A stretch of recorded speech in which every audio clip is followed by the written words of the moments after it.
Tara Westover is a world-renowned author known for her best-selling memoir titled Educated. Based on real events, it follows her journey to getting an education in a situation where the urgency and importance of schooling didn't exist.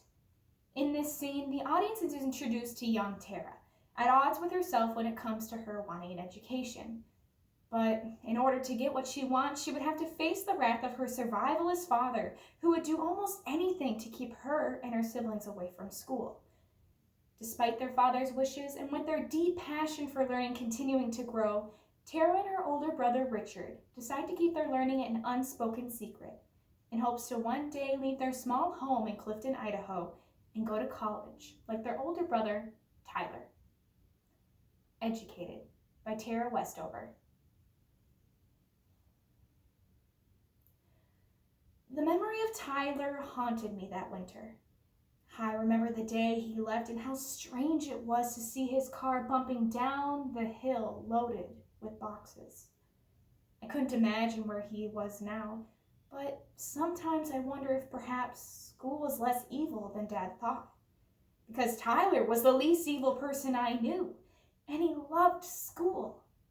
Loved it more, it seemed, than he loved us. But the seed of curiosity had been planted. It needed nothing more than time and boredom to grow. Sometimes when I was stripping copper from a radiator or throwing the 500th chunk of steel into the bin, I'd find myself imagining the classrooms where Tyler was spending his days. My interest grew more acute with every deadening hour in the junkyard until one day I had a bizarre thought. That I should enroll in public school. Mother had always said we could go to school if we wanted. We just had to ask Dad, she said. Then we could go. But I didn't ask. There was something in the hard line of my father's face and the quiet sigh of supplication he made every morning before he began family prayer that made me think my curiosity was an obscenity. An affront to all he'd sacrificed to raise me.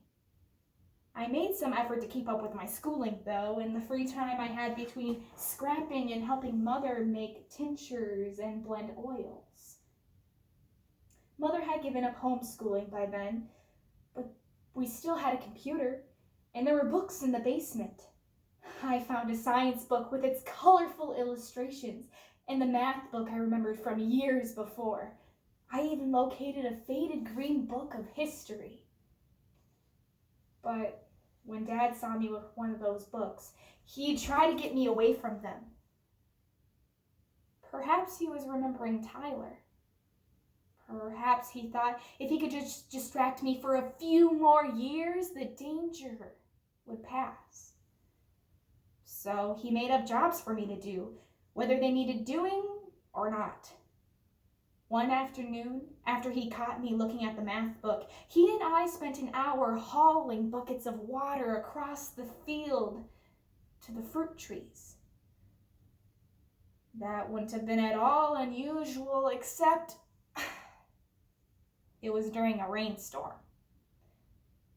But if Dad was trying to keep his children from being overly interested in school and books, from being seduced by the Illuminati like Tyler had been, he would have done better to turn his attention to Richard.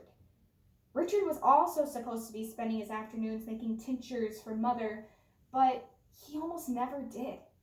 Instead, he'd disappear. I don't know if Mother knew where he went, but I did. In the afternoons, Richard would nearly always be found in the dark basement, wedged in the crawl space between the couch and the wall, an encyclopedia propped up in front of him. If Dad happened to walk by, he turned the light off, muttering about wasting electricity. But then I would find some excuse to go downstairs so I could turn the light back on. If Dad came through again, a snarl would sound through the house, and Mother would have to sit through a lecture on leaving lights on in empty rooms. But she never scolded me, which makes me wonder if she knew where Richard really was. If I couldn't get back down to turn on the light, Richard would pull the book so close to his nose and read in the dark. He wanted to read that badly. He wanted to read the encyclopedia that badly.